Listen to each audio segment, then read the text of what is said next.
Nice. Hello everybody, welcome to Trafford Golf Centre. I'm Matt Fryer and today I'm here to help you with another video to improve your golf.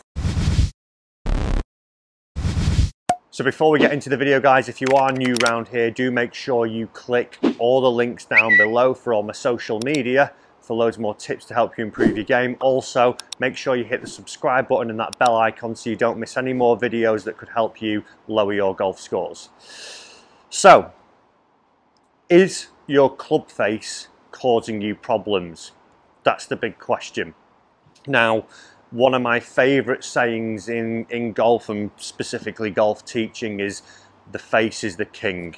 This little beauty here, whatever this is doing, we're going to have to react to it. Which, when you think about it, we hit every shot, hopefully, off somewhere around the middle.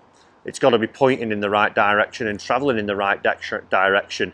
So if it's not doing some good things throughout the golf swing, we're going to have to make some manipulations throughout the golf swings to try and get this back on track. So what I'm talking about there, if you went for a lesson, one of the things that the pro would probably check, or should check straight away for you, is where the face is up at the top. Obviously he'll look at your basics and things like that, but he wants to see where your club head is, the leading edge of that club head more specifically, in line to your lead wrist and your lead forearm, also to target as well, but more importantly those two things, is it in a good spot? Because if it isn't, you're gonna have to make some compensations down on the way. Now, if we looked at loads of golf swings throughout history, there's loads of different ways to put the golf club up at the top, but the thing is, these guys who are playing on tour and the girls, you know, they're tremendous athletes. They hit thousands of balls, and us as mere mortals, we haven't got, you know, their ability, and we haven't got their time that they hit thousands. You know, they probably hit more balls in 6 months than the people watching this video have in 10 years. So they get a lot of time to figure these things out and repeat the same action. And, you know, you look at someone like a Dustin Johnson, who's traditionally in quite a shut position up at the top. He works his body fantastically because he's got athletic ability and athleticism to manage to actually make that work for him. Now, me, if I went and tried doing that for a month playing, I don't think I'd get much success from it. You know, but then you compare him to someone like Jon Rahm, totally different face position, both had major successes. You know, they've won lots of competitions and play solid golf because they can make it work for them. But if we were able to get into a more neutral spot, I'd say, a bit more of a, you know, easier to control club face position, we're going to see some healthier shots coming from there. So let's have a look at those three shot positions. Got it out there eventually. Let's have a look at those three positions and see what they're going to cause if we were getting into a bit of a tight spot with those. So if we flip onto the back camera now, what I'll demonstrate here is more of the neutral one to start with, and what we're looking for is something where the lead wrist is going to be quite flat, the lead forearm is going to be quite flat, and the leading edge of the golf club now actually mirrors these positions. Because from there, what we're going to be able to do is actually just rotate down and turn and allow the club to travel pretty close to plane, deliver itself back to the golf ball quite neutrally. I'm not going to have to make any crazy manipulations, any massive compensations, because the face isn't in a bad spot there. So I'm able to actually then just work down pretty much on plane if I can, or very close to it, allow a natural release to happen, and allow the club head to behave how it wants to, really. Actually just let it travel on the arc and let it just travel relatively square to the arc as it's coming through, and let it go on its journey. Now, if we flipped over to something, one of the more common ones we're going to see is something where we see this club head up at the top, the toe specifically is pointing directly down at the ground. We see that the lead wrist now is very cupped, and we see that the lead forearm, the lead wrist and the leading edge of the club do not match up. Now from there, what I'm going to have to do is make a compensation on the way down to try and square this club face up. Because it was left open up at the top, I've now got to do something on the way down to try and square that up. Otherwise, I'm in a world of trouble.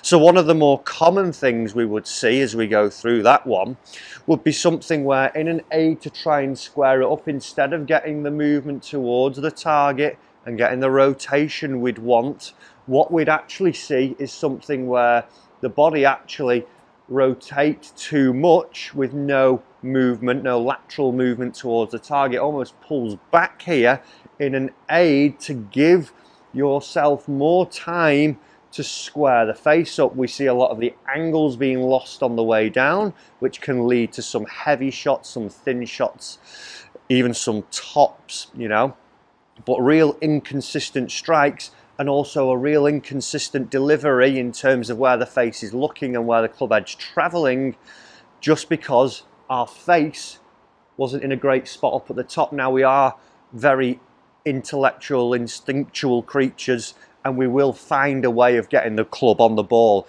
Even if it's not the best shot, you know, we don't want to miss it, we're trying to hit it, so we will find a way of doing something, usually a little bit to our detriment. And that just comes from having that club in that little bit of a toe down position. So we'd see more of the one that the player jumps back and we get this spinning out, and we'd see quite a lot of slice from there.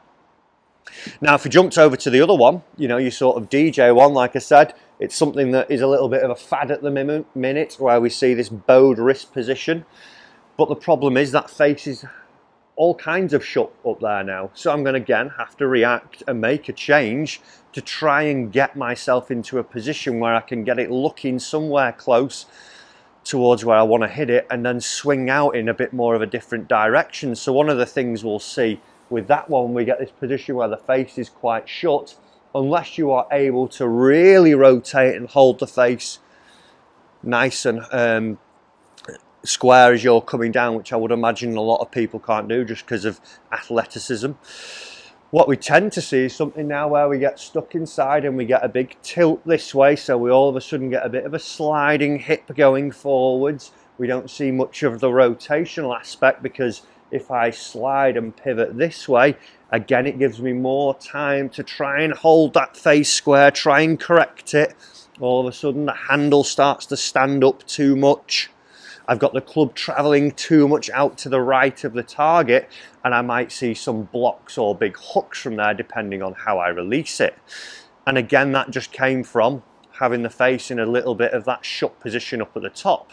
So what I'd like to see is you rehearsing more of the neutral position. If we can get somewhere pretty close to that, and it can be fractionally open and it can be fractionally closed, if we're not excessive on either side, if we can see it's a little bit squarer, a little bit more neutral, we've got this lead wrist a little bit flatter, everything starting to match up, all of a sudden our rotation, our turn, our weight transfer will all match up to our club face, because like I said at the start of the video, the face is the king, and whatever he wants to do, we're all going to have to react and go with him. So if you can just start to work on getting that face into a good position, checking in a mirror behind you. If you haven't got a mirror, a great way to do it, if I just turn this way for you, grip halfway down your club, take your normal grip, and as you swing back up to the top now, it's very easy to see the club face from here. Sometimes if you go a little bit long and you're looking over, it can be a little bit of a reach for you. So being able to go halfway down and check it, you can see now I've got my straight lead wrist, my club head, the leading edge is matching these two angles here, so I know I can start to swing down more towards plane and more towards neutral. Like I say, if you're able to get the face under control, it's a lot easier to get everything working as one unit and working a little bit more neutral, and hopefully hit shots. Why do you always hit good shots when you film videos? Should do this more on the course. So, getting control of the face, guys. Let's see if that's causing you problems in your downswing already, because you're trying to react to where it is up at the top. If you can get that under control, you should see that you're starting to swing it more neutrally and find more consistency in your shots as you hit them. Guys, if you like the video, do give that thumbs up button a click for me. So drop down a comment, which face do you think you've got down below. If you haven't already, go and follow me on all my social media platforms. You'll see all the links there for you. Click that subscribe button and hit the bell notification so you don't miss any more videos that can help you improve your game. If you do want to come and see me down at Trafford Centre, all the information's below. Thanks for watching the video, and I'll see you with another one to help improve your game.